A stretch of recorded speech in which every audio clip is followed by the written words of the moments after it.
afternoon, everyone. Good afternoon. Good afternoon. Good afternoon.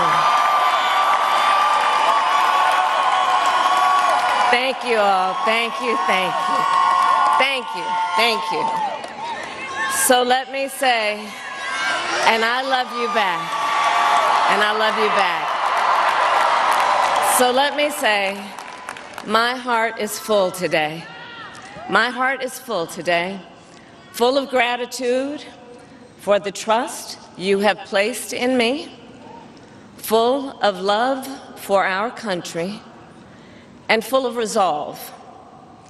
The outcome of this election is not what we wanted, not what we fought for, not what we voted for, but hear me when I say, the light of America's promise will always burn bright. As long as we never give up, and as long as we keep fighting.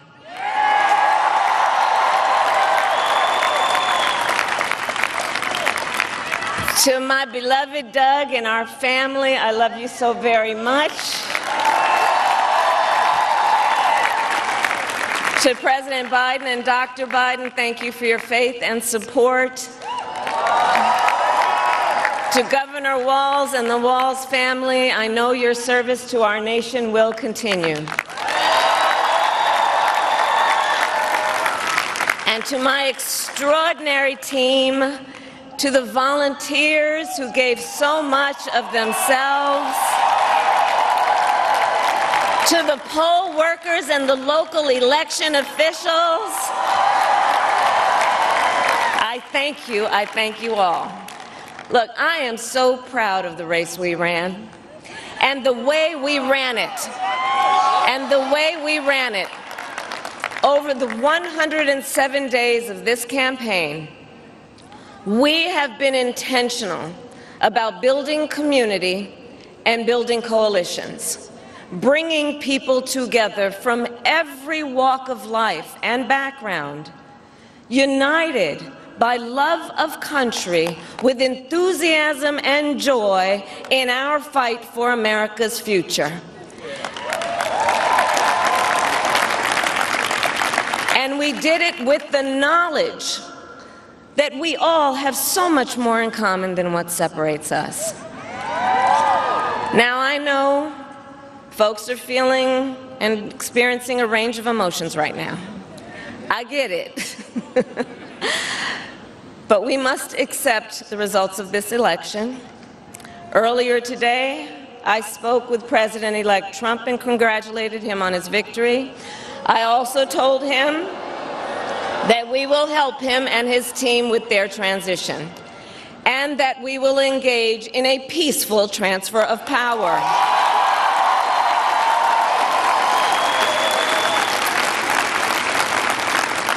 A fundamental principle of American democracy is that when we lose an election, we accept the results.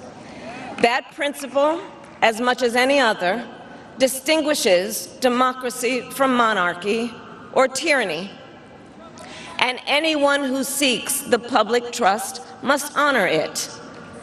At the same time, in our nation, we owe loyalty not to a president or a party, but to the Constitution of the United States.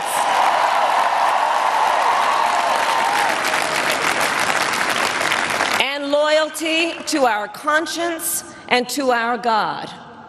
My allegiance to all three is why I am here to say, while I concede this election, I do not concede the fight that fueled this campaign.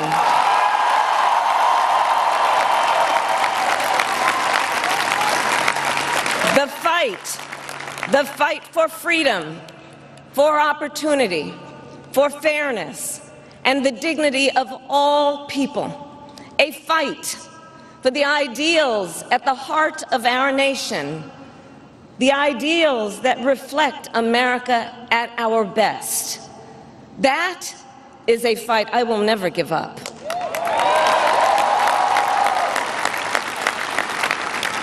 I will never give up the fight for a future where Americans can pursue their dreams, ambitions, and aspirations, where the women of America have the freedom to make decisions about their own body and not have their government telling them what to do. We will never give up the fight to protect our schools and our streets from gun violence.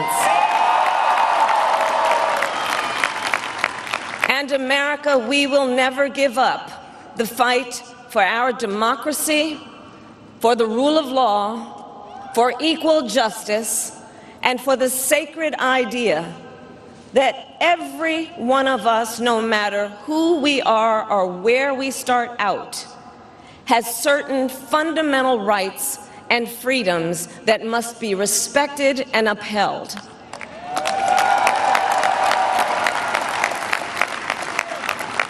And we will continue to wage this fight in the voting booth, in the courts, and in the public square. And we will also wage it in quieter ways, in how we live our lives, by treating one another with kindness and respect, by looking in the face of a stranger and seeing a neighbor, by always using our strength to lift people up, to fight for the dignity that all people deserve. The fight for our freedom will take hard work, but like I always say, we like hard work. Hard work is good work. Hard work can be joyful work. And the fight for our country is always worth it. It is always worth it.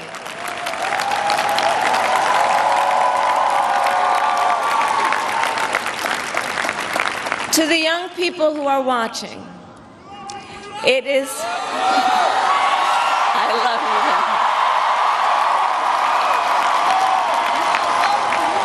you. To the young people who are watching, it is okay to feel sad and disappointed, but please know it's going to be okay. On the campaign, I would often say, when we fight, we win. But here's the thing. Sometimes the fight takes a while.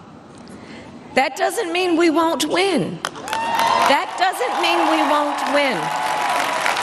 The important thing is don't ever give up. Don't ever give up. Don't ever stop trying to make the world a better place. You have power. You have power. And don't you ever listen when anyone tells you something is impossible because it has never been done before.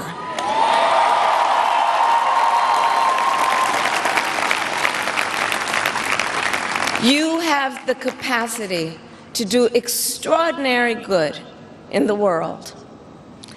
And so to everyone who is watching, do not despair. This is not a time to throw up our hands. This is a time to roll up our sleeves.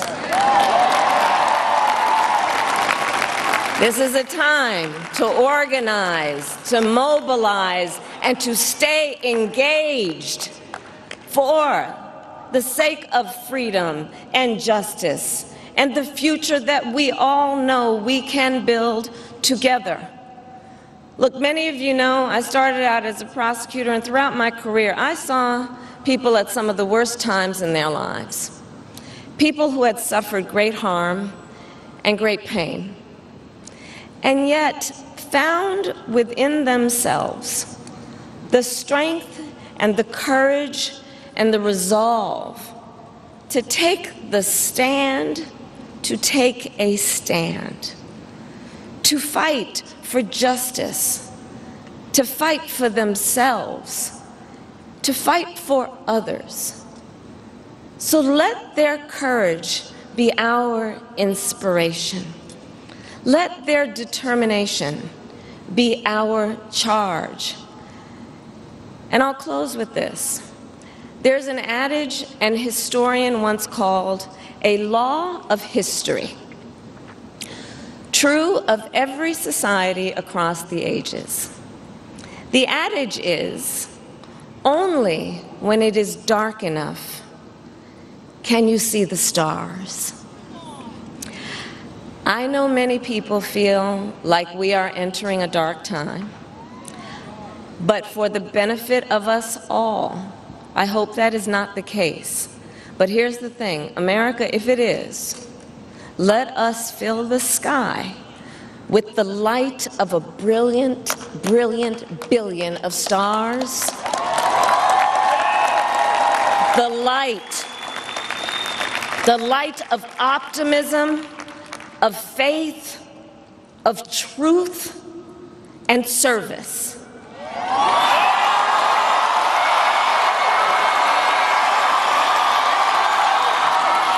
HU. And may that work guide us, even in the face of setbacks, toward the extraordinary promise of the United States of America. I thank you all. May God bless you, and may God bless the United States of America. I thank you all.